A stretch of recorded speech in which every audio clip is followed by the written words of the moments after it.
Good evening, Radhe Radhe. आज मैं लेकर के आई हूँ चाइल्ड डेवलपमेंट एंड पेडागोजी के 15 क्वेश्चंस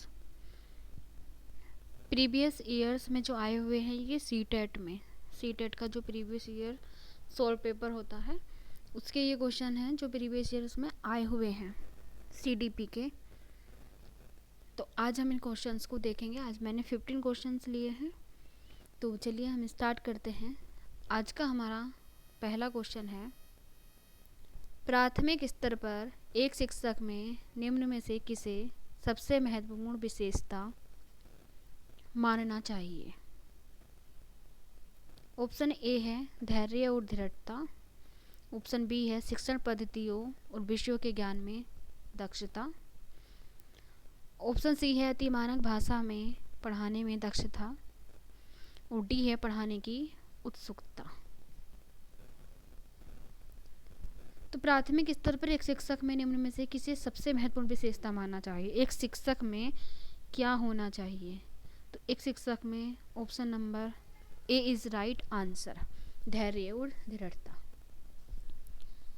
शिक्षक किसी भी परिस्थिति में किसी भी छात्र की या छात्रा को जो उसकी समस्याएं हैं उसे क्या कर सके, सहजता से और बहुत ही धैर्यपूर्ण से उसे समझा सके, उसकी समस्याओं का समाधान कर सके। तो शिक्षक को धैर्य और दृढ़ता से काम लेना चाहिए। ऑप्शन ए सही है।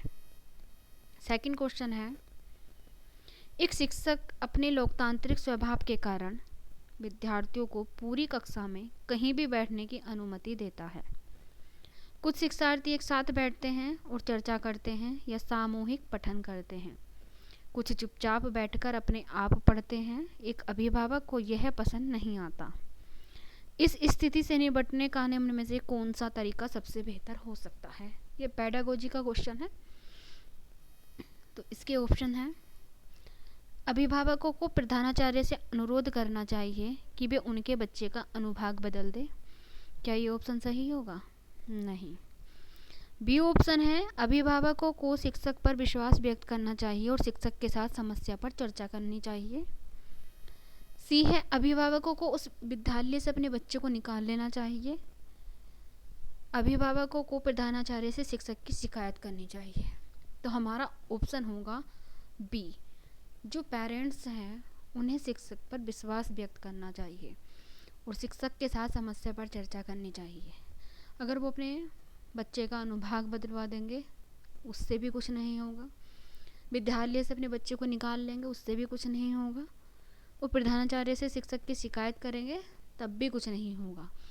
तो अभिभावक के तौर पर उन्हें क्या करना चाहिए कि जो शिक्षक है जिसने ये किया है कि उसने बैठाया है अपनी क्लास में बच्चों को इस तरीके से, तो उनसे समस्या पर चर्चा करनी चाहिए उस शिक्षक से और उस पर विश्वास व्यक्त करना चाहिए। तो option B is right answer. Next question है, वह अवस्था जब बच्चा तार्किक रूप से वस्तुओं व घटनाओं के विषय में चिंतन प्रारंभ करता है। ऑप्शन ए है औपचारिक संक्रियात्मक अवस्था। ऑप्शन बी है पूर्व संक्रियात्मक अवस्था। ऑप्शन सी है मूल संक्रियात्मक अवस्था या फिर डी है संवेदी प्रेरक अवस्था। तो इसका आंसर होगा हमारा सी, मूर्त संक्रियात्मक अवस्था। जो मूर्त संक्रियात्मक अवस्था है जो इसका प्रसार होता है वो 7 से 11 वर्ष होता है। और इस अवस्था में क्या करता है कि जो बच्चा है वो तार्किक चिंतन और वस्तुओं को समझने योग्य बन जाता है, कि वो समझ सके और क्या कर सके, तार्किक चिंतन कर सके, लॉजिकल थिंकिंग कर सके। तो मूर्त संक्रियात्मक अवस्था, option C right answer. Next question है, मन का मानचित्रण संबंधित है। ऑप्शन ए है साहसिक कार्यों की क्रिया योजना से, मन का चित्र बनाने से, मन की क्रियाशीलता पर अनुसंधान से, या फिर बोध समझ बढ़ाने की तकनीक से।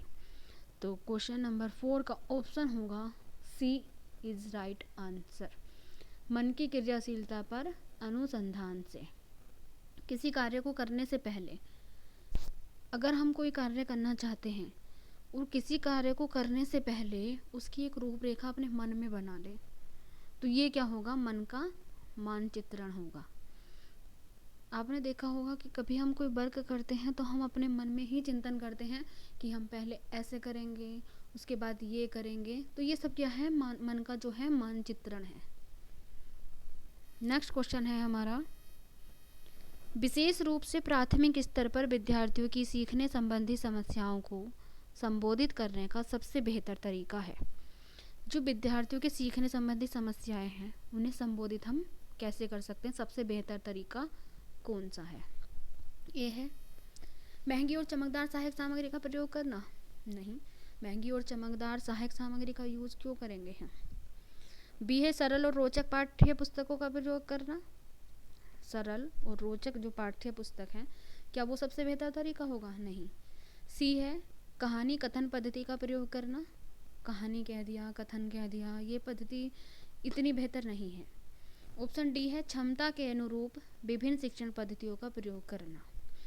तो ऑप्शन डी सही आंसर है, क्योंकि प्राथमिक स्तर पर जो विद्यार्थी हैं उनके सीखने संबंधी जो समस्याएं हैं उनको संबोधित करने का सबसे बेहतर तरीका, तो अगर किसी शिक्षार्थी को कुछ समझना है तो उसके लिए एक नहीं बल्कि उसकी क्षमता के अनुसार उसे विभिन्न शिक्षण पद्धतियों का प्रयोग करना चाहिए, जिससे क्या हो, प्राथमिक स्तर के छात्रों का जो पूर्ण रूप से वो समझ सके, उनकी समझ विकसित हो सके। नेक्स्ट क्वेश्चन है, निम्न में से कौन सा शिक्षार्थियों में सृजनात्मकता का पोषण करता है? ऑप्शन ए प्रत्येक शिक्षार्थी की अंतर्जात प्रतिभाओं का पोषण करने के अवसर उपलब्ध कराना। ऑप्शन बी है विद्यालयी जीवन के प्रारंभ से उपलब्धि के लक्ष्यों पर बल देना। ऑप्शन सी है परीक्षा में अच्छे अंकों के लिए विद्यार्थियों की कोचिंग करना। ऑप्शन डी है अच्छा शिक्षा के व्यावहारिक मूल्यों के लिए विद्यार्थियों का शिक्षण। तो option A is right answer, प्रत्येक शिक्षार्थी की जो अंतर्जात प्रतिभाओं का पोषण करने के अवसर उपलब्ध कराना। नेक्स्ट क्वेश्चन है हमारा, पियाजे के अनुसार निम्नलिखित में से कौन सी अवस्था में बच्चा अमूर्त संकल्पनाओं के विषय में तार्किक चिंतन करना आरंभ करता है? ऑप्शन ए है औपचारिक संक्रियात्मक अवस्था 12 वर्ष एवं ऊपर। बी है संवेदिक प्रेरक अवस्था जन्म से 2 वर्ष। पूर्व संक्रियात्मक अवस्था 2 से 7 वर्ष। मूल संक्रियात्मक अवस्था 7 से 11 वर्ष। तो अभी ये क्वेश्चन हमारा ऊपर भी आया था कि जो पियाजे के अनुसार है, जो बच्चा है अमूर्त संकल्पनाओं के विषय में तार्किक चिंतन करना आरंभ करता है, तो इसका आंसर होगा हमारा औपचारिक संक्रियात्मक अवस्था 12 वर्ष से ऊपर। तो अमूर्त संकल्पनाओं के विषय में इमेजिनरी, वो इमेजिन करने लगता है 12 वर्ष से ऊपर का बच्चा। नेक्स्ट क्वेश्चन है हमारा, सीखना समृद्ध हो सकता है यदि कक्षा में अधिक से अधिक शिक्षण सामग्री का प्रयोग किया जाए। शिक्षक विभिन्न प्रकार के व्याख्यान और स्पष्टीकरण का प्रयोग करें। क्या व्याख्यान और स्पष्टीकरण से बच्चा सीख सकता है? नहीं ना। ऑप्शन सी है कक्षा में आवधिक परीक्षाओं पर अपेक्षित ध्यान दिया जाए। क्या सिर्फ परीक्षाओं पर ध्यान देकर बच्चा सीख सकता है? नहीं। नेक्स्ट ऑप्शन है वास्तविक दुनिया से उदाहरणों को कक्षा में लाया जाए जिसमें विद्यार्थी एक दूसरे से अंतःक्रिया करे और शिक्षक उस प्रक्रिया को सुगम बनाए। तो option D is right answer.